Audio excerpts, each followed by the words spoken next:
Hello. Hello, Dr. Rupesh, sir. Yes, Professor Siddiqui. Yeah, tell me. I'm starting the formal session now. Sure. Participants would be slowly joining Yeah, that because is. then time will not be there to complete the thing. Na? Yeah, yeah, true. Yeah. Yes. Okay. So I'll be starting with this session. We have with us Dr. Rupesh Wandhare, uh, who is from IIT Hyderabad. I'll just give a brief introduction of Dr. Rupesh. He has received his BE degree in electrical engineering from Nagpur University in 2005. He has finished MTech in 2010 and PhD in 2014 from Department of Electrical Engineering, IIT Bombay.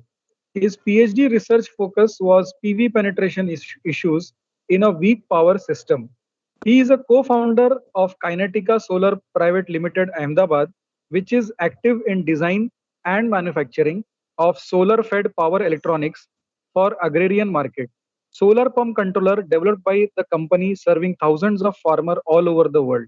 Before post-graduation, he worked in Indorama Synthetics Limited Nagpur and in Thermal Power Station MSPGCL Chandrapur from 2005 to 2008 for the planning and commissioning of electric equipment drives, electric panels, maintenance of HT-LT motors, troubleshooting of panels and control circuits, electric systems, etc.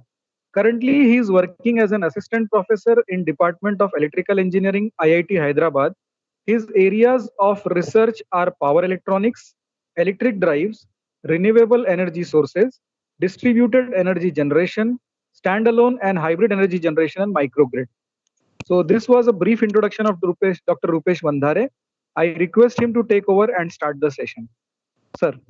Thank you, Professor Siddiqui. And I'm grateful to the FDP Organizing Committee and the Department of Mechanical Engineering for this opportunity to speak on one of my research topic, power converter design for EV. So without further delay, I would like to start this topic. So in this particular presentation, I'll cover the basic power electronics converters which we study Sir, in the your textbook. screen is not visible. Oh, I'm sorry. Yeah, yeah.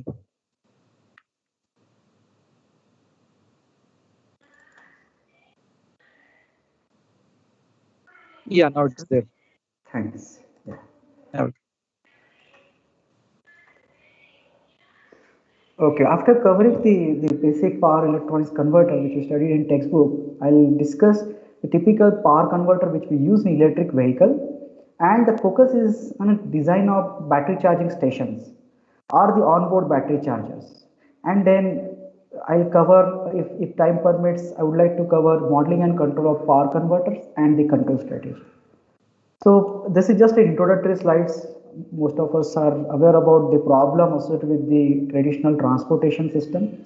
After industrial energy utilization, the transportation is the one which results into significant greenhouse effect gases. Their contribution is relatively higher compared to other sectors after the energy industrialization. There is our focus, and not only in India but all over the world, we want to somehow introduce the EV in transportation so that the carbon emission from the transportation can be significantly reduced. So in electric vehicle, as we said that we want to somehow introduce the electric vehicle, then there we can use the electricity to drive the car, or say commercial car, or the moped, or the bike, whatever, all the way up to the commercial buses and the trucks. So typically in electric vehicle, we use several power converters, the power electronics converters. We'll briefly discuss these power electronics converters before their control and before their architecture. These power converters are nothing but the system to drive the machine. The electric machine which is coupled to the wheel, it may be an induction motor or the permanent synchronous machine or the brushless DC machine in case of low capacity. There the machine is three phase in architecture, and that is AC. The best Currently the best solution available for keeping the electric energy storage, that is the lithium ion phosphate battery or lithium ion technology. Unlike the fuel cell trend, there the fuel cell as a source itself was used. Nowadays, lithium ion is picking the popularity, knowing its a high energy density and high power density. This battery voltages, they are somewhere about 400 volt nominal or 800 volt nominal, both are in trend. The lithium iron phosphate battery, it's a DC, we will have a DC voltage, and since the machine is the AC, we use the power converters. There will be single stage power converter, if you notice over here, or there may be two stage power converters, DC-DC and DC-AC converters. The lithium iron phosphate battery, as being an energy storage in the system, will observe the voltage variation during charging to discharging. Say for example, if we take the example of 400 volt battery, we'll find the voltage, terminal voltage of the battery will vary from about 500 volt to 300 volt, from 100% SOC state of charge to 300% state of charge. State of charge is a measure of the level of energy for that specific capacity of the battery. If you say 400 volt nominal voltage, then it will be somewhere about 60 to 70% voltage. But when it is fully charged, the voltage will raise all the way up to 500 volt, and during fully discharged, the voltage reduce all the way up to 300 volt. Over this wide range, right from 300 volt to 500 volt, it's not very suitable. It's not a good idea to directly fit that voltage to the machine. In fact, we need several control mechanism on drive of the machine. That is, we want to, it is not a fully mechanical coupling kind of arrangement. The shaft speed we can change, unlike the case of the combustion engine. Here, acceleration and deceleration is fully through electrical, where we directly manipulate the drive frequency, the output frequency of the drive. In fact, along with the voltage, we can change the speed of the machine. So here we need a couple of power converters to process the DC source all the way up to AC source, AC machine. So we can have DC-DC converter for maintaining the DC link voltage of the inverter, and then inverter is nothing but variable frequency drive, can manipulate the voltage and frequency as per the set point or as per the feedback or the reference from the driver or user. So this is the typical architecture which we can easily see in an electric vehicle. In addition to that, over the dashboard we are having several auxiliaries such as headlamp, dashboard, music system, airbag, cabin light, and some sensors. All those auxiliaries over the dashboard or all over the car will find they are typically 12 volt auxiliaries. If there may be 24 auxiliaries, we can feed them using one more power converter tap from the battery. So battery voltages is there. It is 300 to 500 as we already discussed. It will vary, and then we can have a DC-DC push-pull converter. Since the voltage step down is high, that is right from 400 volt, 500 volt to 12 volt. So here we need isolated type power converter where we can easily manage the turn ratio and we can fit the auxiliary systems. So this architecture of this DC-AC converter, push-pull converter, we'll see again, we'll revisit since many of you are from mechanical background. So we'll see this very briefly about this architecture. Then to store the energy or to charge the battery, we need either charging station system or onboard battery chargers. Here over the grid, we have a grid of a single phase, it is actually 3-phase grid where we tap the single phase neutral and when we plug to the electric vehicle. If it is onboard battery chargers, the source will be 230 volt single phase, and if it is charging stations, charging station is like very similar to the petrol pump where we park our vehicle, we fill the petrol, and we go ahead. So similarly here there are two ways. That is the onboard battery charger where you can keep your vehicle overnight for charging. The time requirement to charge the typical car is about 10 hours to 12 hours based on the battery capacity and the charging capacity, charger's capacity. Charger capacity is in the range of 5 kilowatt at the max to 6 kilowatt. So this is typically the maximum allowable load at the residential areas over the single phase. Above that we need 3 phase. But other trend is picking up slowly, and I'm very sure with the time we'll see charging stations very similar to the petrol fuel stations, where we can park our vehicle, we can charge our vehicle in say 15 minutes or say 12 minutes, and then we can go ahead. So there the capacity of charging station must be in the kilowatts, not 5 kilowatt, 6 kilowatt, but it will be in the range of 150 kilowatt, 200 kilowatt. So this charging station capacity is nothing but the maximum pumping capacity, power pumping capacity into the battery. So over the plug you will find, I haven't shown that plug. Okay. So you'll find that, or we are discussing this point. If you can see my cursor, the from the grid. Okay. So just a moment. Yeah. So this is a charging station system where we have a three-phase grid, and then from the grid up to the battery, how to process that power. That is, the grid is a three-phase system, that is 415 volt, three-phase 50 hertz. From that, how to generate the voltage suitable for the battery during charging, and limit the charging current or the charging power suitable for the battery. So you will find there are two plugs, one plug which the with the power cable, this is the power cable, and one plug is the control cable. The single plug will be having these two, the communication line and power lines.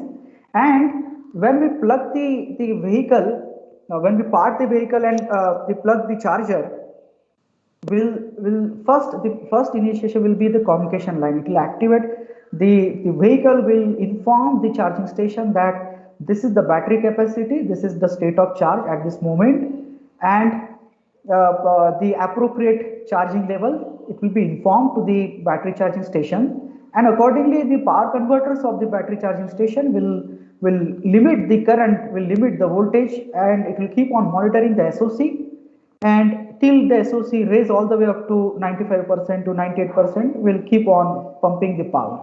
This is the typical structure of the charging station or the EV charging station of large capacity. So over the we have just discussed the power converter used in the electric vehicle. At least we named a few, like DC-DC converter, DC-AC converter, push-pull converter. Then here over the battery charging station, we should have AC to DC and then DC to DC converter. There are standards. We'll quickly revisit those standards. We'll quickly see those standards which mandate us the some important things to be there over the place in the charging station. And following those guidelines, we need to design the power converter, or we have to formulate the architecture of the power converters. So in a battery charging system, okay, let me see. Yeah, these are the standards of the just I downloaded from the internet resource.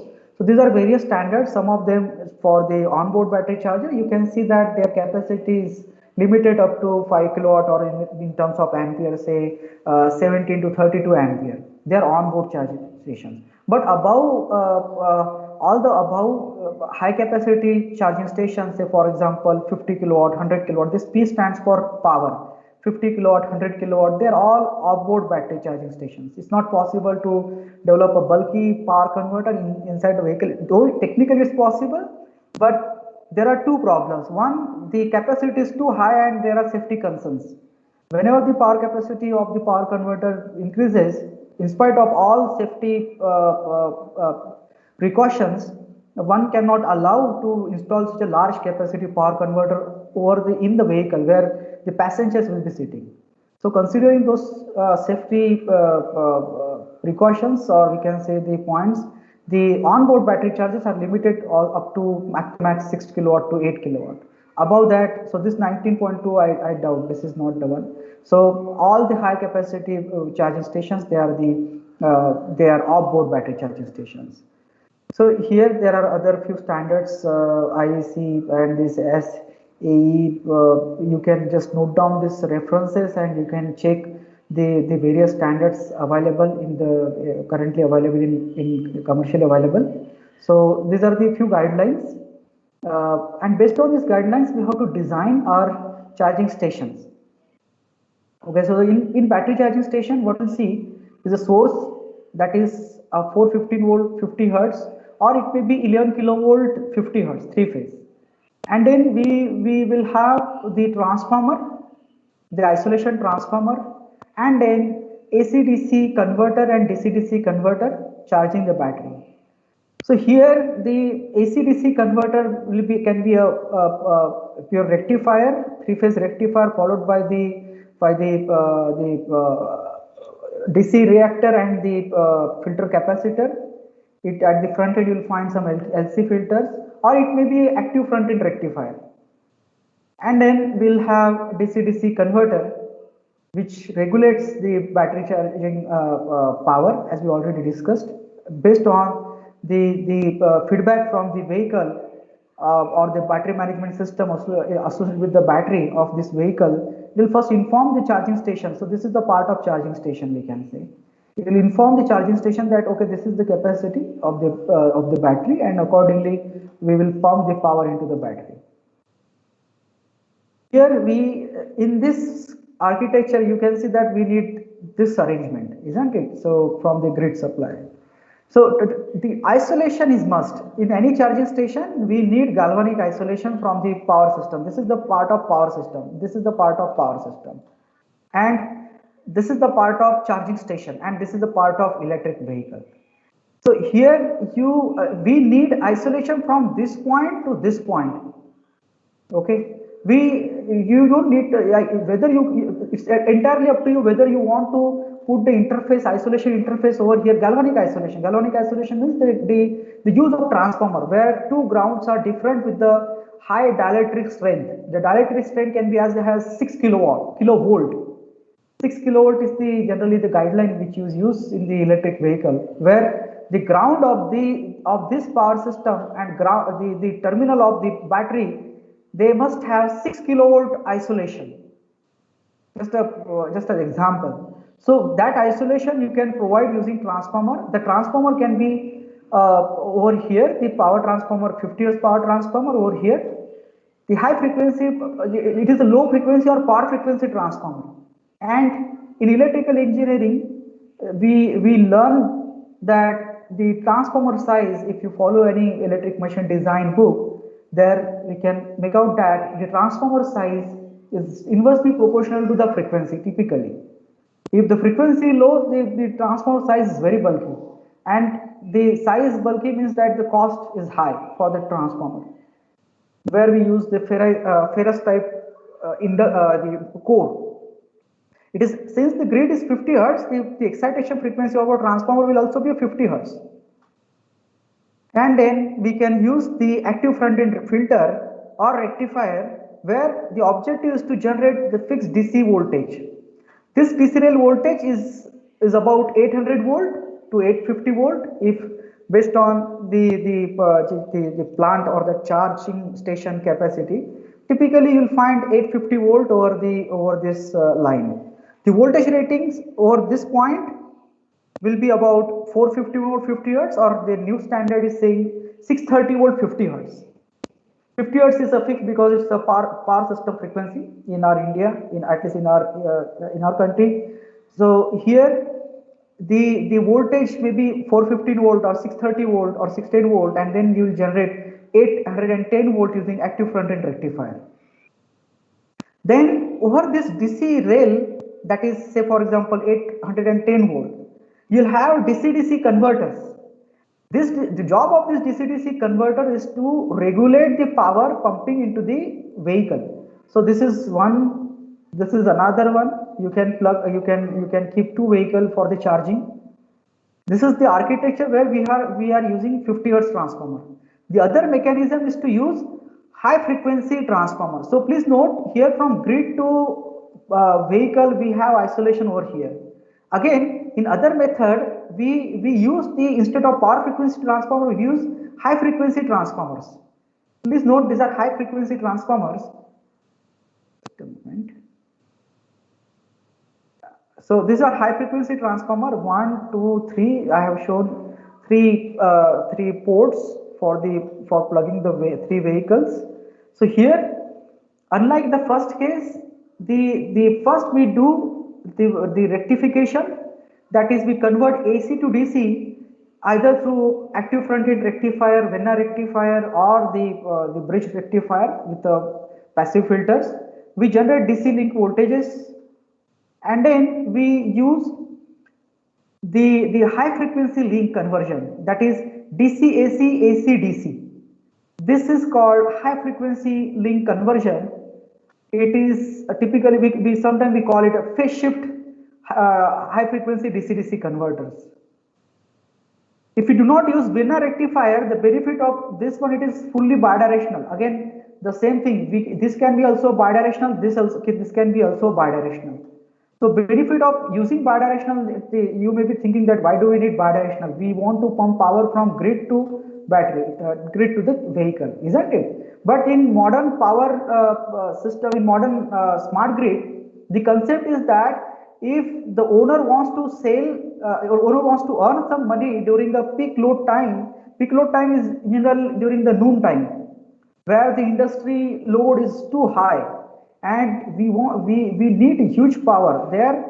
The electricity authority gives incentive for selling the power to the electricity board. So in that case, if it is say weekends, or if the owner of the vehicle do not want to drive the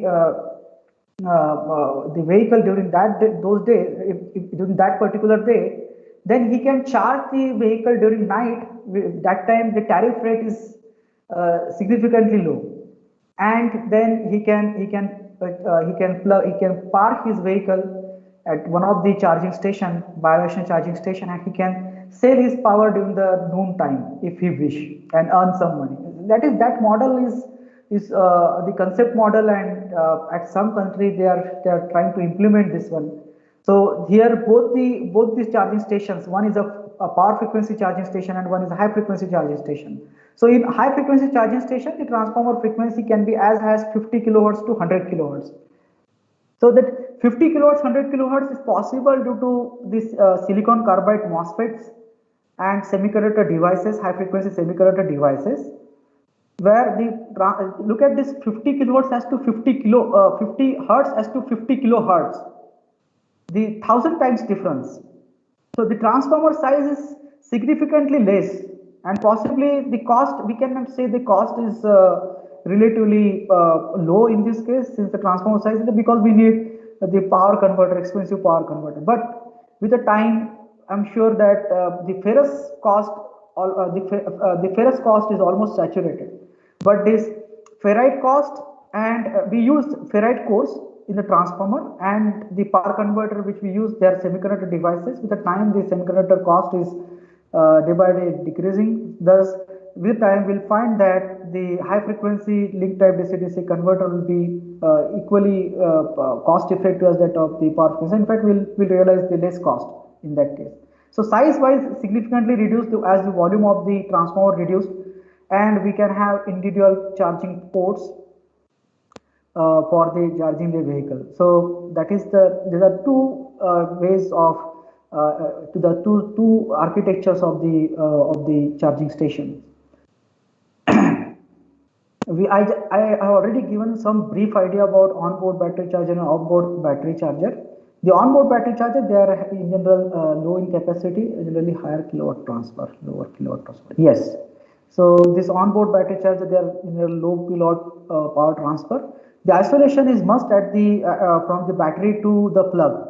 So here in this case, we the onboard battery charger must have isolation. Whether you give 230 volt supply with the isolated supply, see, irrespective of that, the onboard battery charger must have isolation. If it is offboard battery charger, then the regulating authority will certify only to those charging stations which will show the firm which will show the isolation in their battery charging stations, say at least 6 kilowatt dielectric strength. They are limited in capacity, as we already discussed, considering the safety concerns and the heat management. Even if we consider 1%, 99% efficiency, that is not realizable with the current trend. The efficiency is in the range of 97% to 96%. So with that, if you consider, even if you consider 98%, 2% efficiency, 2% loss of 100 kilowatt is like 2 kilowatt. 2 kilowatt loss is very high. So consider the halogen lamp, the mercury vapor lamp or halogen lamp, they are generating, they are the of 1 kilowatt, 1.5 kilowatt, and they are generating heat. So you cannot imagine, you can imagine the enormous heat generates in the vehicle if it is on-board battery charger. So these are limitations. One is the heating and one is the safety. So these are two limitations. So onboard battery charger, they are low capacity. If we say that it is 5 kilowatt, then 2% of 5 kilowatt or even 3 or 4% of 5 kilowatt will be less. We can easily manage that heat. Here onboard battery charger has the special plug J1172. This is the plug where we'll find both the communication line and the power line. So this is just a brief idea of onboard battery and offboard battery charger. So these standards I don't want to discuss in detail. You can find out. You'll find huge information over the internet. Okay, so now here, what is the power converter? What is this power converter? We have seen that we need the battery charging system between the source, that is the grid, and the battery. This battery is located in a vehicle. This is the grid available, and this is the charging station, which we'll discuss right now. So the red circle, this one, the red square is AC-DC converter. So we have a raw power supply from the grid. It's not very raw, but you cannot ensure the exact 415 volt or 630 volt. No, it's not possible all time. You'll find the voltage vary from the 440 volt to 390 volt, 380 volt during the day, based on the load over that feeder. Further, it is AC, three-phase AC. We want DC over here. Please note, we want DC over here, and that DC, this DC, we convert from AC to DC. We convert using many ways. That is, this is the active front-end rectifier, or this is the NPC, the neutral point clamp. It comes under multi-level inverter, multi-level power converter, where those who are from electrical engineering background, just note that here is the MOSFET is removed. So this MOSFET is there all over the diodes. Say for example D1, D4, they are not just diode. If they are the MOSFET, then it will become a 3-level neutral point clamp converter. But if you want to transfer power from AC to DC only, not the reverse from DC to AC, then this particular MOSFET or the IGBT, we do not need IGBT, we can manage with the diode. So for the cases where we want bidirectional power, we need IGBT here at D1 and D4 also. So it is the topology of neutral point clamp, where we do the conversion from DC to AC, AC to DC. And in fact, DC to AC is also possible if the diode D1, D4, they are the IGBTs. The next one is this is another, that is the 3-level neutral point clamp converter. This is the 2-level active front-end rectifier, you can say, or it is nothing but AC to DC bidirectional converter. Here Q1 to Q6, I have shown the MOSFETs. Silicon carbide MOSFETs are the popular solutions we are using nowadays, which can be controlled to convert the AC voltage to DC voltage. The voltage level 415 volt 3-phase to DC link voltage may be up to 810 volt. This is the Venn rectifier, 3-phase Venn rectifier. So this is the third type. So we have seen 3 types of this AC-DC converter. This is 1, 2nd, and this 3rd. This Venn rectifier, 3-phase Venn rectifier. It is also it uses the multi-levels kind of thing, and the objective is to generate DC link voltage from the available source, 3-phase source. This is Venna rectifier. You can find out more details about Venna rectifier or the Texas Instrument. They have given the detail the design of this Venna rectifier.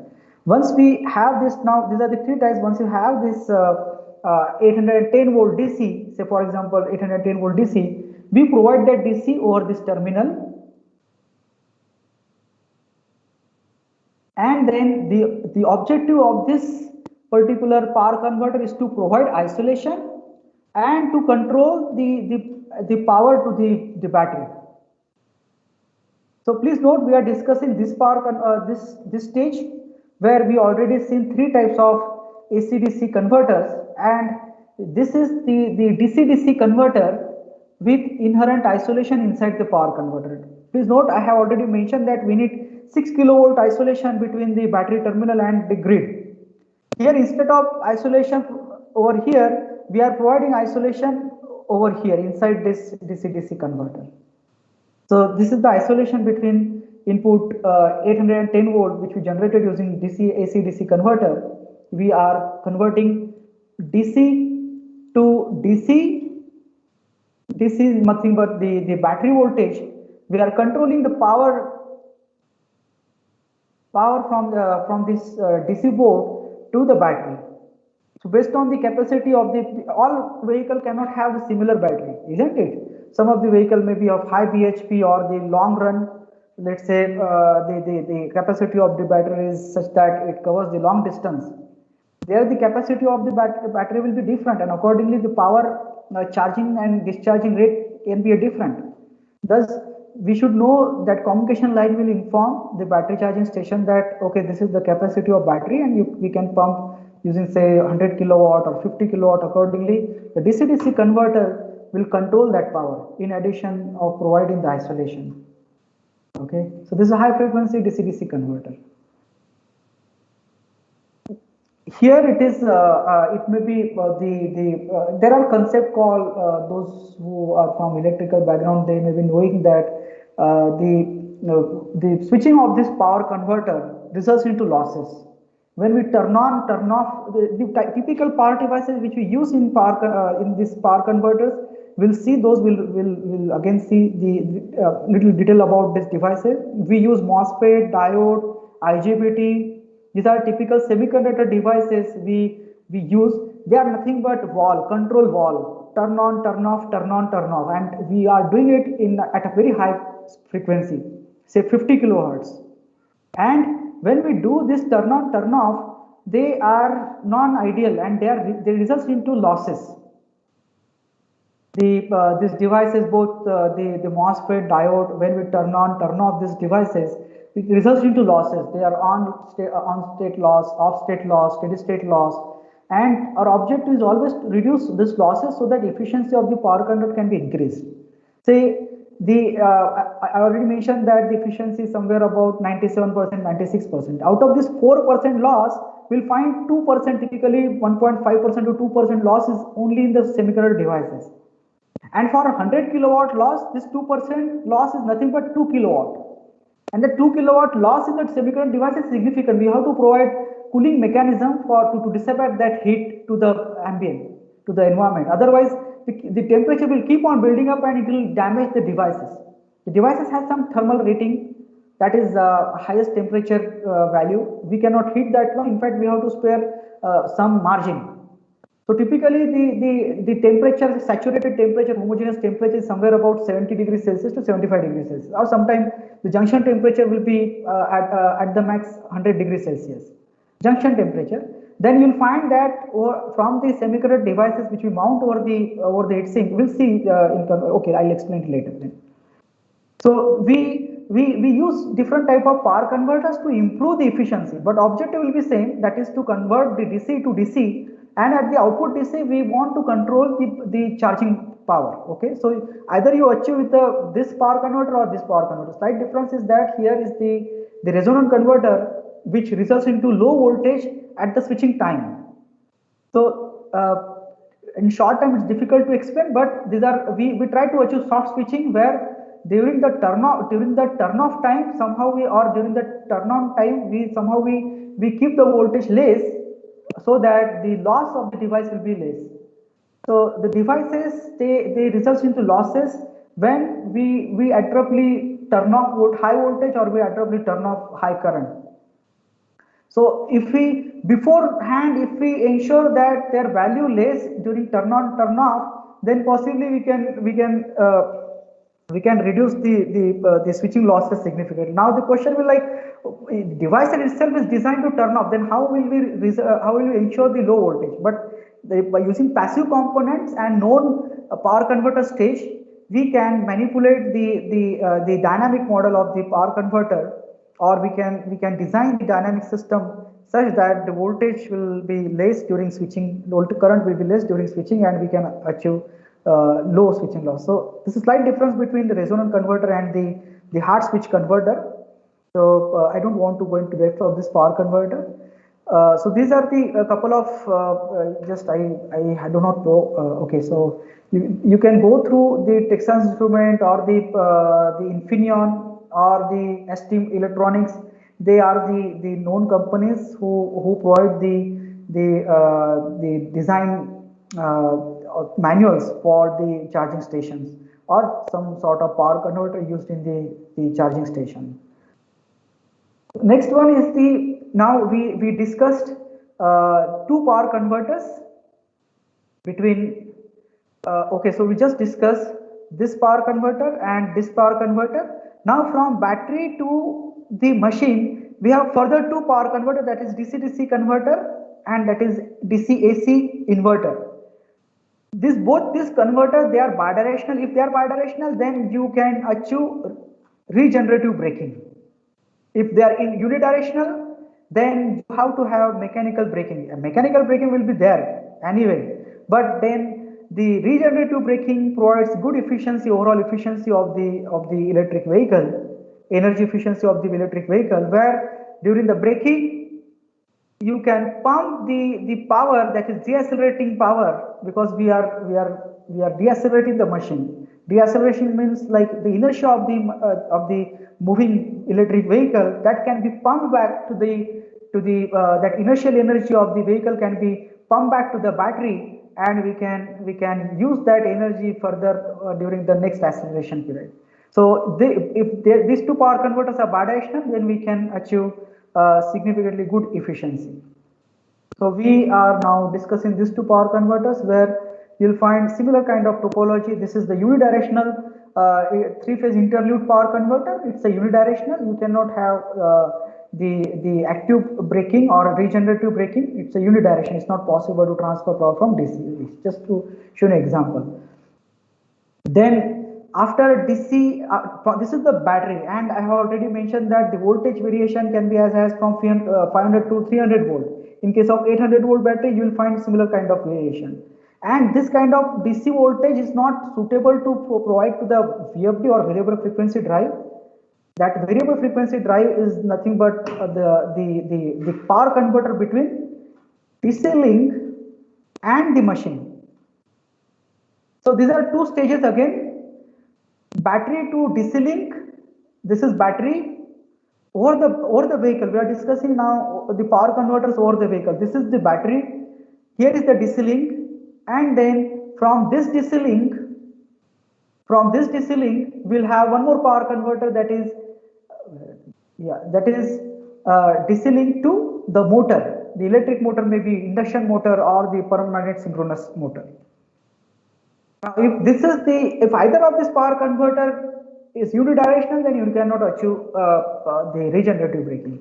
Like this case, this is the interlude power converter, interlude boost converter, where the output voltage can be regulated. Say for example, if the battery voltage varies from 300 to 500 volt, we will regulate this voltage somewhere about 650 volt to 700 volt, which is suitable to drive the machine. Now we will regulate this voltage against the variation of battery voltage using these devices. These are phase shift devices. In interlude boost converter, we do the switching of Q1, then Q2, then Q3. The effective duty cycle is the sum of all these three, and the effective switching frequency is also high, so that the inductor size can be significantly reduced. Please note that all these power converters using magnetics, capacitor, they are over the board, or we can say they are over the vehicle. And our target will always to reduce the size of this passive component, active component. Active component is nothing but Q1, Q1 to Q3, D1 to D3, and passive component L1, L2, L3, CF. So all these passive component, active component should be as small as possible, so that the overall vehicle weight can be reduced. So our objective will always to increase the switching frequency of the devices, but there are limitations. We do not have the devices of high power capacity, say 50 kilowatt rating kind of devices with a very high switching frequency, say about 100 kilohertz. No, we do not have that thing. In fact, using this kind of arrangement, interlude three-phase DC-DC converter, this arrangement. So these are nothing but three DC-DC boost converter. This is okay. Let me try to. This is the inductor, one diode, and one MOSFET. They form one boost converter. The L2, D2, Q2 form other boost converter. L3, D3, Q3 form other third boost converter.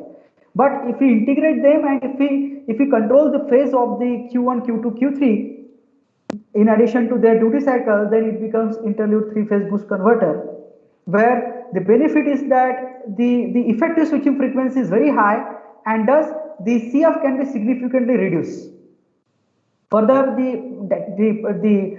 heat management is easy if we divide this kind of power converter. Single power converter of 50 kilowatt and 50 by 3 kilowatt power converters, they are having different thermal management issues. And I'm sure that this kind of power converter will definitely help for better thermal management and better space utilization. The motors which we use, it's coupled to the wheel either through gearbox or some arrangement. I'm not expert in mechanical, so please forgive me. So there are motors, that is the induction. Either we can use the induction motor, permanent magnet synchronous motor, or the BLDC motor. We do not use BLDC motor for high capacity machine. We use either induction motor or the permanent magnet synchronous motor. The induction motor is very rigid. We have very simple construction, and in fact the maintenance is very easy. Unlike the permanent magnet synchronous motor, it's very rigid, and you will find in industry about 90-95% motors, they are the plain induction motors. So many of these commercially available electric vehicles, they are on induction motor.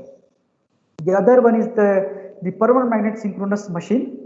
This is another machine popular, but not as that other one. But permanent magnet synchronous machine offers excellent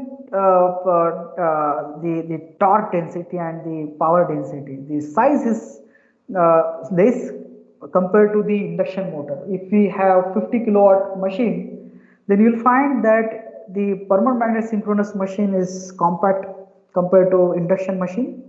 And we have the third one is the BLDC, which is popular in case of small capacity EV, that is the moped and the bike, where the size of the machine can be is as low as 1 kilowatt or 2 kilowatt at the max. Their BLDC motor is good enough. All the machines are high efficient machines. Induction machine is relatively less efficient than the PMSM. BLDC is fantastic in efficiency, but then it is not as good as PMSM in terms of other factors like the torque and the power handling capacity and the other EMI related issues for high capacity EV. Now here, to run this machine, all these three need inverter, or inverter in the sense that it has three-phase windings, both induction motor, BLDC motor, and PMSM motor. Though their switching techniques are different, but we'll find that there are three windings which we need to magnetize and pump the energy into their winding, so that it will convert the electrical energy into the rotational kinetic energy. Now, to pump the energy or to excite these windings, so that the machine there is an electromechanical conversion. For explaining those concepts, we should learn the electric machine textbook. So the idea is to excite their coils, and all these machines need alternating current or the alternating voltage over this winding, so that the alternating flux through MMF will result into the machine. So it's an electromechanical conversion. For that, we need to control this voltage over this terminal. Okay, not only voltage but frequency. So by controlling the voltage and frequency, we can control the speed of this machine. Okay, so I don't know what is happening, just a moment.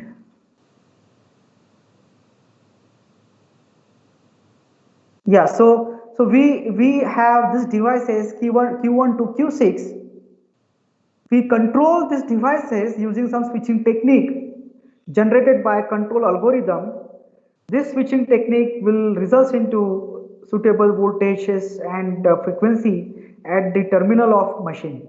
So this is called DC to AC power converter. It's a bidirectional in nature. You'll find the power can be transferred from DC to AC, AC to DC, which will be useful for the regenerative braking. But again, not only this power converter, but this power converter must be also be okay. Where it gone? Yeah. So this power converter must also be the bidirectional. In this case, it is unidirectional. So if you choose bidirectional power converter over there, you can achieve the uh, the bidirectional regenerative braking. And the last power converter which is available over the electric vehicle is the push pull power converter, which is for auxiliaries, say the dashboard equipment such as the indicator, buzzer, the music system, the electronic control units requirement, the power supply requirement, and then the OMR, what do we call that? The reflectors, movement, headlamp, all those dashboard, or in fact over the vehicle, whatever the 12-volt auxiliaries are there, we use the push-pull converter over there, or any suitable converter with isolation, since the voltage step down is very high, that is from 400 volt to 12 volt. So we use typically the push-pull power converter over there.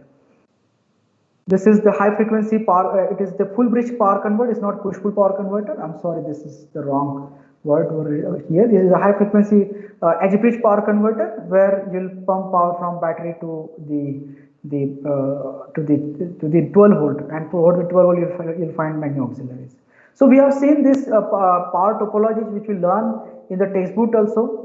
So what are this power converter? How do we do this design of this power converter? If you open any power converter, this is the example of one of the power condition unit which we can use in the charging station, where you can have, if you open the cabinet cover, then you'll find inside for this power converter stages not only the devices, but you'll find many other circuits. What are the circuits? So here is the power converter stage 1, stage 2. They are nothing but the DC-DC, DC-AC, whatever which we have just seen. But apart from that, you'll find several other circuits to trigger this power converter, to control this power converter. So controlling the power converter forms the main power system, or main system.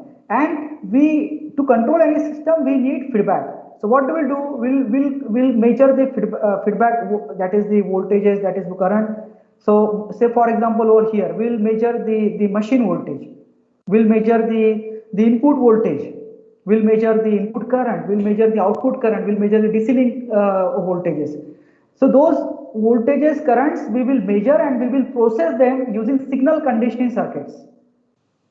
So this signal conditioning circuit is nothing but processing these high voltages, high currents into the appropriate form and feed it to the microcontroller or the DSP controller, where we will have our main control architecture, control system, or the control logic to control these power converters.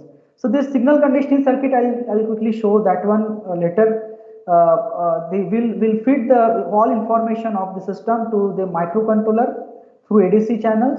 In microcontroller, in DSP controller, we'll have the software code. Let me just a moment.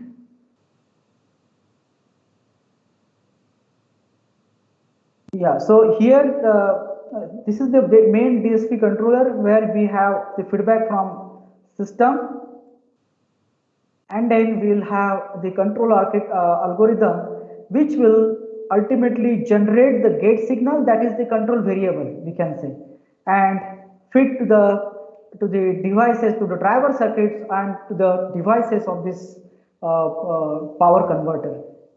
So just don't be imagine that, don't be an impression that we will have just semiconductor devices and passive components like inductor, capacitor, and we have the power converters. No, we have the signal conditioning circuit, we have driver circuit, and we have main DSP control where we'll code our algorithm. In addition, we'll find the small power converter itself on a power converter board. That small power converter is nothing but the adapter or switch mode power supply. That switch mode function of the switch mode power supply will generate small power the voltages like 5 volt, 12 volt to excite the auxiliary circuit. Say for example, here we need driver circuit to trigger the devices. For the driver circuit we need plus 15 volt, minus 7 volt. Who will generate that one? SMPS will generate that one. The driver circuits, you'll find many isolated supplies are required due to topological constraint. So all this not only 115 plus 15 minus 7, but pair of plus 15 minus 7 volt required. Plus 15 for turning on, minus 7 for turning off. Similarly, over the signal conditioning circuit, if we want to convert the current into appropriate voltage form to feed into the microcontroller, we need Hall effect current sensors. For that Hall effect current sensor, you need 5 volt. So this SMPS will generate the small voltages, say 15 volt, 5 volt, minus 7 volts, and so on, and excites the entire board. Okay. The DSP controller I already mentioned. The many manufacturers are there. Say for example, the Intel, the Atmega, then the Microchip, then the Texas Instrument. They provide their then the Arduino. They provide their solution. We have to choose appropriate DSP controller or microcontroller based on the task in hand. Say for example, how much PWM we need, how many ADC channels we need, what is the speed of microcontroller, clock frequency of microcontroller, and then inside microcontroller the method of the ALU. So all those things we need, we should know to choose the appropriate microcontroller in this system. Then in addition, over this board, you will also find the relatively less important the system, that is auxiliary microcontroller and the other things, that is called human machine interface. So human machine interface is nothing but the auxiliary system which will coordinate between the user and the power converter.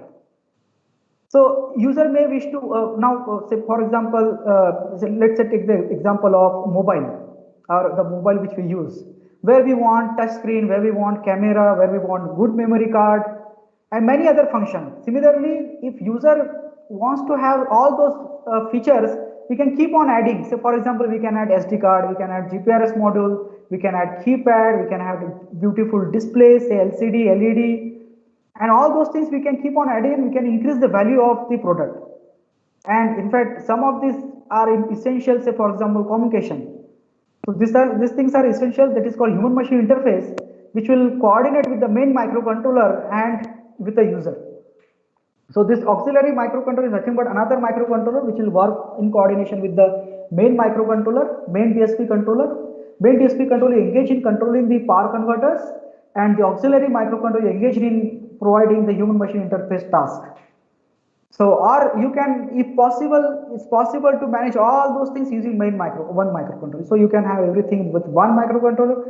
You can achieve power converter control. You can achieve all auxiliary controls. So what are these? So you will find the block diagrams which I have shown. It adds into this kind of power circuits. So this is the IGBT module. These are the driver circuits. This is the microcontroller, main microcontroller. This is the auxiliary microcontroller, LCD display, GPRS module. That switch mode power converter, which I showed you, that this produce 5 volt, 12 volt, minus 7 volt, and so on. Okay. Then here we can have the SIM card, then memory card, and many things. The RTC, the keypad. You can keep on adding the component, and you can provide the good human machine. You can provide the good value in your product. So apart from that, you'll see many other. Okay, so these are the signal conditioning circuits, the operation amplifiers, and the capacitor, main capacitors. From the bottom side, you'll find the inductors, and you will find many tiny circuits. So what is that tiny circuit? So something, this is another example. So these power converters, they are, the architecture wise, you'll find pretty similarity between charging station, between the for the power converter for the renewable energy sources or for solar water pumping. They have very similar type of circuits, or the architecture functions may be different. So devices, the IGBT module looks like of this nature. This is half bridge type module. One module has two IGBT devices, and thus for inverter we need three IGBT modules, at least three IGBT modules. If they are in parallel, then you will need 6 IGBT module, but 3 IGBT half bridge IGBT module is enough for the three-phase system. You will have this kind of this is a TO247 package, either the MOSFET or the silicon carbide MOSFET. So, or you can have IGBT also. We can use this one. It is single MOSFET of this nature, which has inbuilt diode, and this is the IGBT example, which has two IGBT in one package. You can have, so these are so if we use this silicon carbide MOSFET, we need at least 6 MOSFET for the inverter. Okay, and if you want to use this half bridge, then we need 3 half bridges for the inverter. Okay, but there are other solutions called IPM, which has all the 6 devices inside the module. Okay, and all these 6 devices, apart from all these 6 devices, you have one braking section and you have one rectifier section. So there are many varieties of the power semiconductor devices available in a market, commercially available. It is up to the designer what to use based on several constraints like size, power handling capacity, switching speed of those devices, efficiency, turn on turn off time, complexity, the footprint size, thermal management. All those constraints, they will be there and for the designer, and he has to choose out of the available solution. So the IGBT module, you can see that this half bridge IGBT module we screw over the board, or you can have separate bus bar, and then you can lay the feedback signals over the board, or you can directly mount over the board. This is from bottom side. You can see this screw, these 3 points, they are nothing but these 3 points. Okay, one IGBT module, another IGBT module, and third IGBT module. This may be for DC-DC boost converter.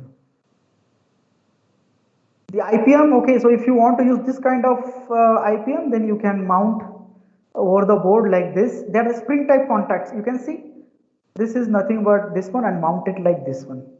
Okay, so these are spring type contact for the easy manufacturing. These are very popular nowadays due to the easy assembly. Otherwise, we need to solder all the component. It kills the time. So for the mass production, may not be suitable for the electric vehicle, knowing the continuous vibration, but for the but there are claim by the manufacturer that even in high vibrational environment, the this kind of module, it's called Miniskip by Semicron and by Vincotech. They are the 2 manufacturers I know which provide Miniskip, where the power contacts, control contacts, they are all spring type. And their claim is that even in vibrational cases, they are better than the direct solder type modules. In direct solder type module, you'll find the cracks with the time. The cracks, mechanical vibration results into cracks at the solder point, and then they are not good for the long run. Okay, so here the spring contact, they are not the solder point, and thus their claim is that they are more reliable for the cases of vibrational where the vibration is more. Okay, just check which one is suitable, is up to the designer. Then we use different inductors. You must have noticed that in power converter we have devices, we have inductors, we have capacitors. So for low frequency, that is power frequency 50 Hz, we use ferrite cores. We use ferrous cores, cold roll grain oriented steel, CRGO steel we use, and for the high frequency use ferrite cores. The flux density of CRGO is somewhere about 1.5 Tesla, and ferrite cores is just 0.2 Tesla. But in spite of that, the CRGO steel, you will find it is bulky because it is operating at 50 Hz. The ferrite core, knowing it's a even with a low flux density, say 0.2 Tesla compared to 1.5 Tesla of CRGO. In spite of this 0.2 Tesla, the size of the overall size of the ferrite core will be less for high frequency operation. So we use ferrite cores for high frequency operation. We cannot use ferrous cores, knowing the losses at high frequency. So ferrite cores, they are the you'll easily find the good information about the ferrite cores. They looks like of this nature. Okay, so we will find the inductor design, transformer design using the ferrite core. The winding which we use, material of this is copper or the silver. Not silver is not, people are not using silver knowing its cost, and you other material you can use the aluminum, but the best choice is the copper for both cost and conductivity. Then the other material which is now popular, it is amorphous core. It has a very good flux density about 1.5 Tesla, again very similar to that of CRGO still, but we can operate this amorphous core at much more higher frequency, somewhere about 10 kilohertz compared to 50 kilohertz. So 10 kilohertz, above 10 kilohertz also we can operate, but then we have to derate, we need to derate the flux density. So we can operate somewhere about 0.6, 0.8 Tesla, and we can achieve a very good operation, and we can achieve high frequency operation for this amorphous core. The iron powder core is another solution. They are also popular, but their flux density is less, and they are the reliable actually. Better they are reliable actually compared to other solutions. The ferrite cores, the problem of ferrite core is that they are brittle in nature. So the vibration, there are challenges, good challenges of managing this ferrite core in the area of vibration.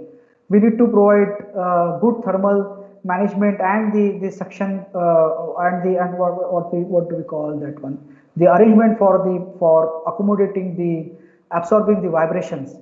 So those things we have to do. I have seen people are using the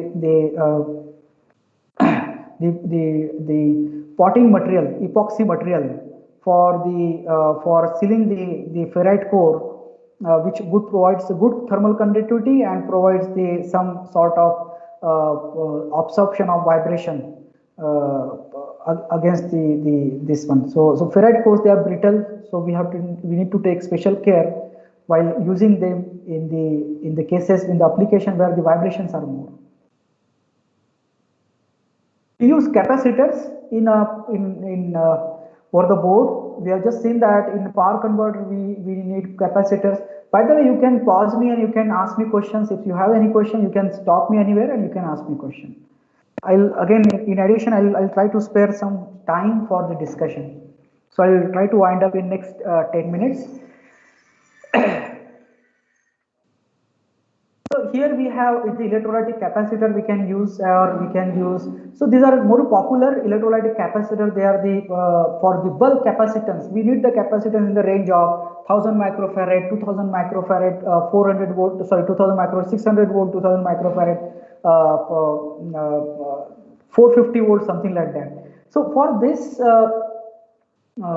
capacitance, the electrolytic capacitor is the good solution. So we do not have metallized film capacitor so far, we are not having, but now the dry type metallized film capacitors are there, which are alternative solutions to the electrolytic capacitor.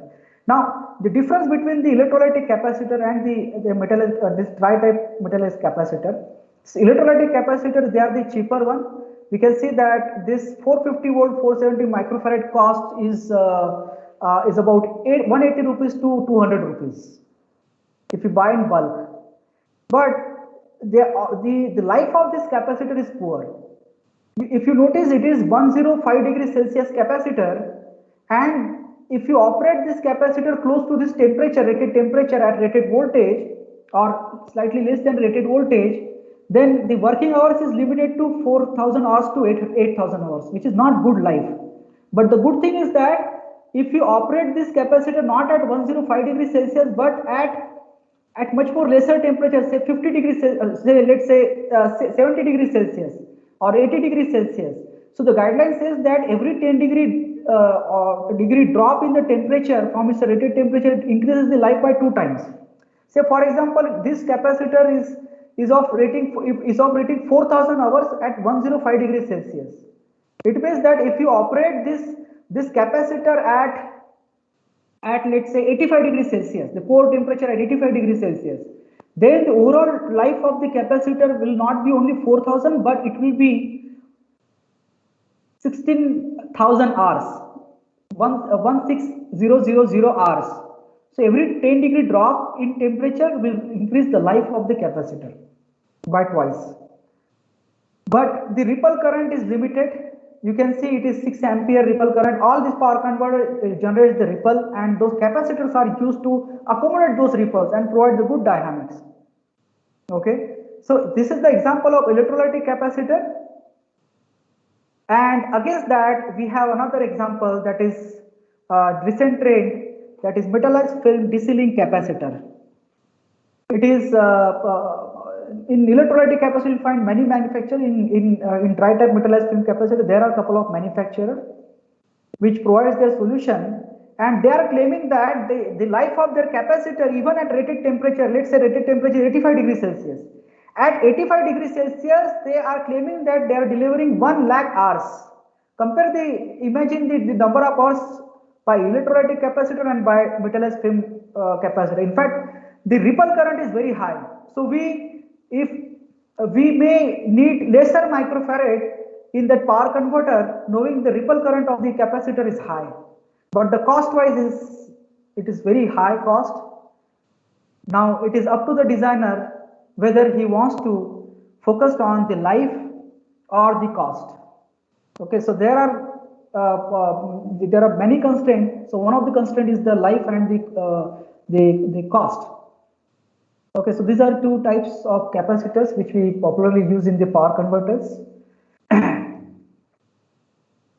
We mount this electrolytic capacitor on the board. This is we call it snap lead type, pin type or pin type. We can directly mount over the board, or you'll also find a screw. In a couple of manufacturer provides the capacitor with the screw. We can directly screw over the bus bar, or if possible directly mount over the board. So whatever. And other one, metallized film capacitor, we mount like this over the not over the board, but then we have to lay down the cable, power cable from the capacitor to the board. There are some ways you can manage to mount over the board, but then all the design will be very challenging. So we have seen all the power devices, passive elements of power converter. Now all those tiny circuits. Remember I mentioned that we need the feedback from the system. What do? We use all these tiny circuits. We have this is for not for the electric vehicle, for something else. So here the voltage has 400 volt. This 400 voltage we cannot give to the ADC channel of microcontroller, and in fact we need isolation. So we need isolation between. So this is the ADC pin of microcontroller. So what do? We use signal conditioning circuit, stepping down the voltage, and then differential op amp which will eliminate the noise, which will try to reduce the noise and then feed back to the signal to the microcontroller. So this filter, this differential op amp can be configured for the simple low pass filter or lead compensator or lag compensator based on our requirement. Mostly for low pass filter we use. Then this is for the DC voltage measurement, high voltage DC voltage measurement. For the AC voltage measurement we use this kind of arrangement. Okay, there are many ways. You will find it's not possible to cover all signal conditioning circuit in one session. There are many varieties of signal conditioning circuits. It's entirely up to the designer. For now, those were for the DC voltage measurement, AC voltage measurement. This is for the current measurement. We use either the shunt for the measurement of current, followed by the isolation op amp, isolation operation amplifier, because the shunt doesn't have isolation. We need to provide shunt is nothing but low resistance placed in a path where we want to measure the current. But then you need the all differential op amp or the signal conditioning circuit which will amplify the signal, because shunt, if we use low resistance shunt, the voltage will be limited to millivolt, and then ADC channels, they are 0 to 3.3 volt. It's better to amplify the signal and provide to the ADC channel. The alternative solution is to use Hall effect current sensors, where the Hall effect itself provides the isolation. Excitation will be required, yes, but it provides isolation from the main current track and generates either the voltage or the current where you can use burden resistor and then provide to the signal conditioning circuit. The differential op amp, we always use differential op amp knowing the loading effect on the sensors. So you notice this is the Hall effect current sensor and we use differential op amp, which is optional.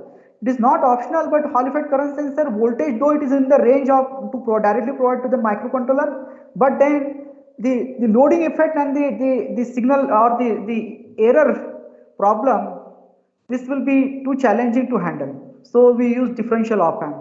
Those are from electrical engineering, they can understand this differential op amp, use of differential op amp after sensor. There are other type of Hall effect current sensor. These are on-board Hall effect current sensor. This is a window type Hall effect current sensor where we want to measure the current. We pass that track from the window, and then at the bottom we'll have some leads. Over this you will have some leads where we put some burden resistor and then fit to the differential op amp and then to the microcontroller. Here is this. This is the window. This is the black one cable wire, which may be of say 20 ampere, 50 ampere. We need excitation. Please notice I mentioned SMP is the one which generates the excitation voltage, say plus 15, minus 15 volt. It is task of SMPS to generate this excitation, and then the output after burden resistor is followed by the differential op amp and then to the microcontroller pin, ADC channel of microcontroller. Then we have driver circuits. As I already mentioned, the task of driver circuits to excite the IGBTs, MOSFETs of the devices. The microcontroller which we used, they are 3.3 volt, 5 volt device, these smart devices. They are not capable to drive the IGBTs and MOSFET. In fact, topological constraints are there. We need to use different grounds for the driver signals, for the gate signal. And thus between the microcontroller, we will feed the signal to the driver IC, and then driver section will trigger the IGBT. Okay, so there are many solutions by many manufacturers, by Infineon, by Power Integration, by Texas Instrument, by ST. So they provide their solutions. It is up to the designer how to design the driver circuit. This is another example by Texas Instrument. This is by Semicron. This is by Semicron. It is 2-channel driver module. This is a 2-channel driver module by Texas Instrument. This is a SMPS. If you remember, I mentioned it generates several voltages, 1, 2, 3, 4, 5, and so on. We did several small voltages over the board, and you must have noticed we have very small tiny circuits. Say for example, several resistor, 10, 15 resistors, capacitor, 10, 15 capacitors, couple of ICs. Here again, couple of resistors, capacitor, couple of resistors, capacitor. We keep on adding the components, and then all the board fill up with the small tiny circuits, and then that is, look at this entire circuit, the microcontroller. Here there are many tiny elements associated with the microcontroller. This is the auxiliary microcontroller. Many tiny elements are associated with the microcontroller, and we fill up all the board. Okay, so this is the way we design the system, and then at the end the microcontroller where we code our control strategy. Unfortunately, we do not have time to discuss the control strategy. Control strategy is nothing but seeking the feedback from the system, that is voltages, currents, temperature of the devices, heatsink, ambient temperature, and then for example again the communication protocols. Through them we seek the feedback from system, and then we control the devices of the power converter. So there are thousands of microcontrollers available with their special resources. Say for example, IO pins, PWM pins, ADC pins, communication pins, the memory, and clock frequency, some CPU timers, some ECAP, capture timers. So all those resources, one designer has to understand what type of resources he needs, what is the cost of microcontroller, what are the other auxiliary circuits required for the microcontroller, task in hand, and accordingly he can choose out of the thousands of available solutions. Okay, so the session is open for the discussion. I'll just take a pause. Okay, so this section is for the control, but I think that we do not have much more time. I could have explained the control strategy. So this control strategy, just very briefly, you must have heard about the PI compensator, PID compensator, lead lag compensator. So there we what do? We model the power converter. So we have seen several power converters so far. So for example, this DC-DC bidirectional power converter. So we have seen this power converter. Now how to control this power converter? How to achieve the objective? That is controlling the inductor current. Let's say this is the battery, and we want to control the battery power, or we want to control the DC link voltage. Say this is the battery and we want to control the DC link voltage of this one, or the power from this battery to this DC link. So how to control this power converter is the control engineering task, where this one acts as a plant. We determine the plant transfer function, something like this, and then we use the control tools. Control engineering tools. What are these control engineering tools? Bode plot, Nyquist criteria, or you can choose root locus plot, eigenvalue analysis. Any control tool you can use. Any control tool you can use, and then you can design, you can develop the compensator for this power converter, which will configure in this kind of block diagram.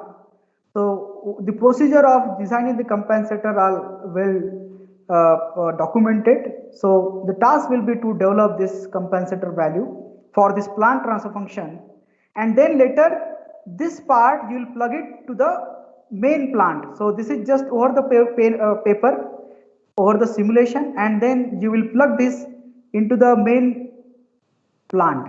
So where will you code this control strategy? Where will you code this PI compensator? What is a PI compensator? PI compensator is nothing but a small set of software code which will you write in the microcontroller. Where? Here in this microcontroller. The objective is maybe like current control, voltage control, power control, speed control, frequency control. Whatever with those tasks, we will code them into the microcontroller. So I could have covered this section, but unfortunately we do not have that time. So okay, the session is open for the discussion. Yeah, if you have any question, you may please unmute your mic and ask me question. I'll try my best to answer. Participants can raise the hand so that I can unmute them, and at the same time chat box is also open, so you can put the message on chat box so that I can put the question to Rupesh sir.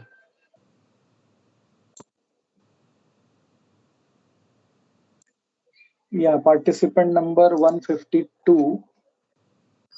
Oh, the hand is lowered.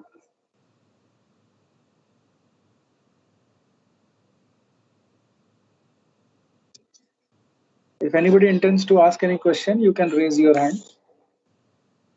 I'm sorry, it was too electrical oriented, but I tried to give a very glimpse of some flavor of the electrical engineering. But yeah.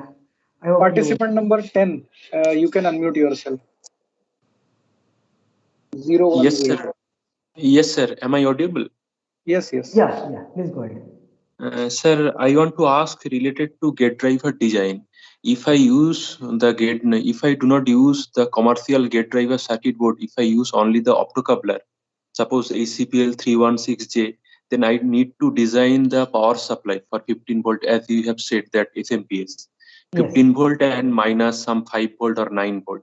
In that case, if I design it from a transformer and then if I rectify it, then how can I meet always the current rating? Because the transformer, sometimes the switching turn on current rating is very much high, but the transformer we use little bit low current rating. So I want to know how to meet the current rating then. Yeah, it's a very good question. So there are various ways to trigger the device. The objective is to trigger the power MOSFET or IGBT. See, in case of low frequency operation where the frequency is not the power converter's frequency, let's say you want to do some turn on, turn off of the circuits using semiconductor devices. Say for example, if you use the IGBT and if you want to turn on or turn off with a relatively low speed, then optocoupler is good enough. There you can choose and you can trigger, but this is not the way we design the power electronics converter at high frequency. The constraint may be like your concern may be the cost. The typically TL247. So the EL247, or there are many optocouplers available in market which are costing so 10 rupees, 20 rupees onward. Okay, so their cost is less, but then you'll find that to achieve desired task of high frequency operation, you'll need several MOSFETs, you'll need the small transformer as you already mentioned for isolation. So all those integration, the cost will escalate, so cost will increase eventually. Okay, so what is the best way is to the manufacturer already thought about all this complexity and they provides the cheapest to highest quality solutions. Now, if your objective is to trigger the devices, just a moment, I am in meeting, I'll call you in 10-15 minutes. I am in meeting, I'll call you in 10-15 minutes. Yeah, so here the optocoupler, use of optocoupler is not a good choice in this case of power converter control. There are solutions like the HCPL 3120. The cost of this IC is about 60 rupees, which is like 2-3 times of the optocoupler. But you'll find the complexity of achieving driving mechanism using optocoupler is very challenging than the available 60 rupees driver IC solution. So now the next, your question was related with the transformer. In both the cases, we need isolation, but in case of the isolation, the size of the transformer will be based on the driving mechanism or driver speed. That is the speed at which you want to trigger the IGBT. In IGBT, over there you will find the parasitic capacitance at the gate terminal. In fact, by intentionally, sometimes we add more capacitance externally to avoid Miller's effect during high voltage switching and high power switching. So over those capacitors, we need to pump the charge, swap out the charge, pump the charge, disable the charge at every turn on, turn off the device, and it results into losses. So those losses, they are in the range of milliwatts, not more than 1 watt over the one device for say 10 kilowatt operation. Let's say 1200 volt, 30 ampere IGBT. So for 1200 volt, 50 ampere IGBT, 1200 to 50 ampere IGBT, we will have the loss of about 1 watt. Okay, so over that the transformer size is high frequency transformer you can use for the isolation between the microcontroller and to the device. Okay, so I hope I tried to answer your question. So your question was related with the traditional optocoupler. They are not good for driving the IGBT model. We should use always the dedicated driver solutions from the available commercially available solutions. Okay, just a moment. In case of yeah. In this case, that if I use diode clamped circuit, that you have seen that 3 level, where in one. Hello. Please go ahead. I'm sorry. Yeah, go ahead. In diode clamp circuit, where in one leg 4 IGBT or 4 MOSFET is there, in that case, I cannot use that Skyper 32 Pro or something like that commercial gate driver board. There two gate pulse will be there, complementary 2 pulse will be there. But in one leg, if 4 IGBT or 4 MOSFET is there, so I need to design those by the optocoupler, obviously. So the optocoupler, so it's misconcept that we can use the optocoupler, simple optocoupler. See, there are optocouplers means what? You'll find one emitting diode and one transistor. That is the cheapest form of optocoupler which are available for feedback signals in SMPS or for the isolation of the digital signals. So this opto isolation you'll find in every driver IC. So for example, let me give the example of the Texas Instrument driver IC over here. So inside this IC you'll find the optocoupler. So instead of saying that it is optocoupler, better to say it is driver IC. Now your question is that what if we have 4 devices in a leg for multi-level inverter? Yes. Do you mean to say for the multi-level inverter? Yes, sir. Yes, sir. Neutral point clamp multi-level inverter. Neutral point clamp multi-level inverter. There we cannot use this kind of arrangement because in multi-level inverter, what happens? I do not know whether I can draw something over here. Yeah. So here we do not use diode, but we use same IGBT. There are 4 IGBTs. And what happens? we do the control of first two IGBTs, then next two IGBTs. That is, say for example, okay, let me see. So we used triggering of upper two IGBTs, then next to middle two IGBTs, and then next lower two IGBTs. There Yes, you are sir. right. Yes. We cannot use the Skyper, or we cannot use the driver IC, which has inherent deadband. We cannot Yes. use those ones. For that, we have the dedicated driver ICs. There are many solutions. So let me see if I can quickly show the single channel driver ICs are also available. So just forgive me, but I in general do not call the optocoupler. I call the driver IC. And single channel driver IC, you are right. We have to use single channel driver IC in those cases where we have one driver IC for one IGBT, one driver IC for other IGBT, one driver IC for other IGBT, and we'll use driver ICs for four IGBTs, and thus you will have 12 IGBTs, 12 driver ICs for entire power converter, and thus you will have 12 isolated supplies. In fact, not 12, but 12 into 2 isolated supply for plus 15 minus 5 volt turn on, turn off. Yeah. Sir, can you give me the example of those driver ICs, single channel? Okay, there are solutions. Let me see. Yeah. So, uh,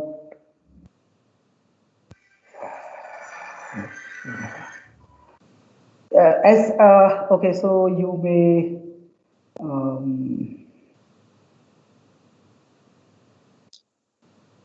Otherwise, I can, So sir, write SCPL, a okay, mail so to you. SCPL, yeah, SCPL 3120. This is one example, and then ISO 1042, another example. Then SI 823. This is another example, and there are many. So you'll find, just open the internet and type single channel driver IC. Sir, there the problem I have seen that the IGBT current rating and this driver current rating are different. Couple of times the driver current rating is lower than the IGBT current rating. See, So IGBT current rating is different. We do not need to see what is IGBT current rating. IGBT current rating is in the range of 50 ampere, 100 ampere. that is not the current rating. I'm for triggering the Again, IGBT, how okay, much so charge then I have to drop. okay, so again in IGBT you will not find the current rating, but you will find the gate charge, or Yes, sir. the That's charge. capacitor, the parasitic capacitance of the gate. Yes. Okay, so there it is in your hand to how to whether you want to pump the high current or low current. So using configuring the resistor over the gate, you can limit the current as per the driver IC. Nowadays 6 ampere driver ICs are available. Let me give you an example of 6 ampere driver IC. So this 6 ampere driver IC, now if you want, see, IGBT are also having limitation of the charging the capacitor, parasitic capacitor. You cannot charge the parasitic capacitance at the 10 ampere or 20 ampere. Okay, so if let me see driver.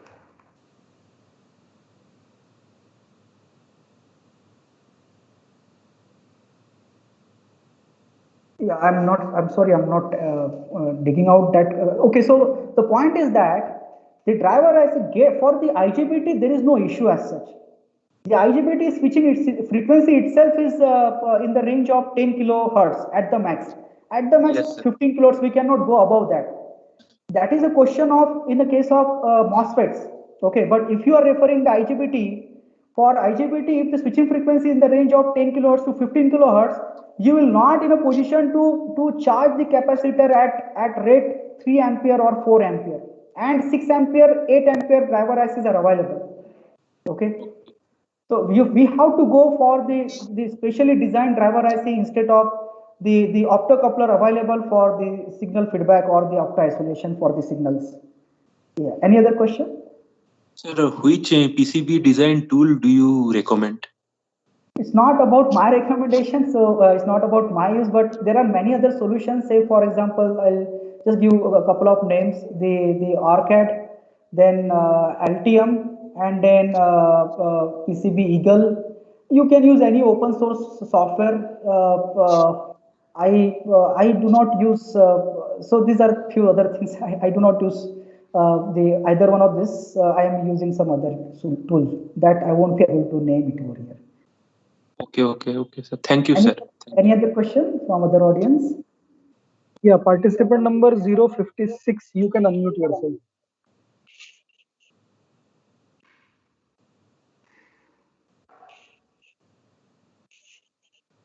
Hello, participant number 56, you had raised your hand.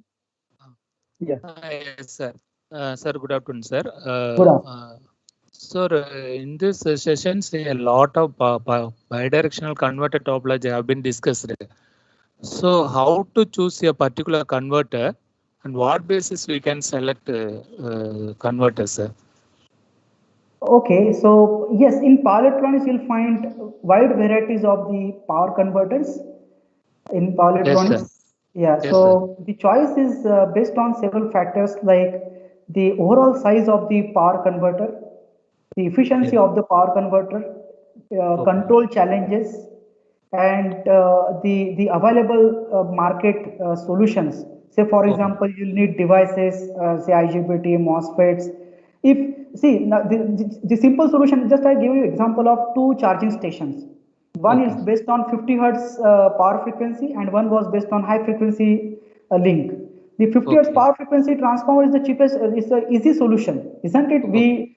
We need simple transformer which is well matured technology, and then thereafter Yes. we can have the rectifier and DC-DC converter. So in Okay. that case, the size of the overall unit will be big, but then it is Yes. easy to control, easy to manage. Available solutions are there. But if you Okay. go for high frequency, the compact you can have a compact design, Yes.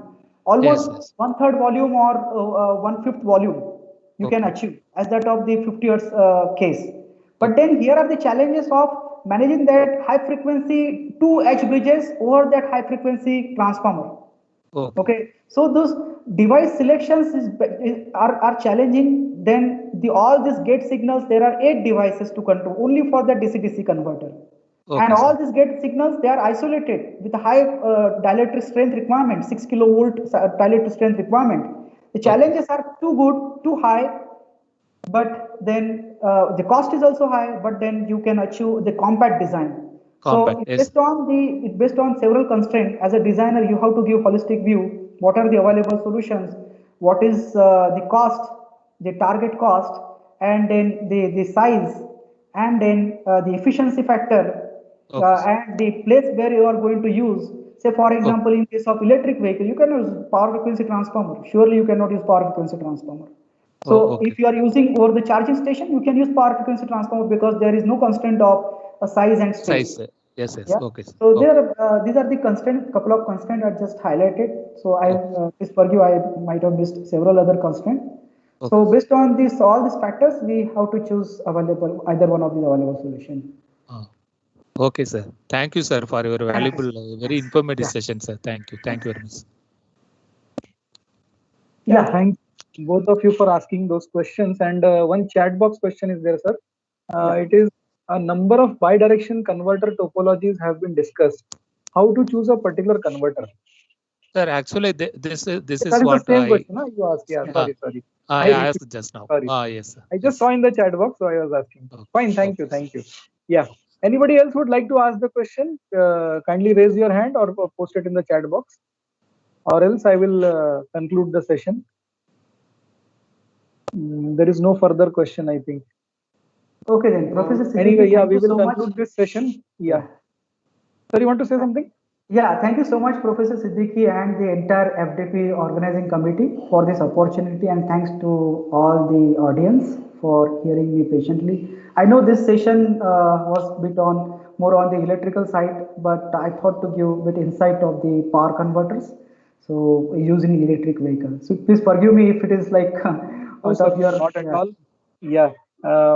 In fact, most of the participants are from that field, and they had an interesting session, an informative session.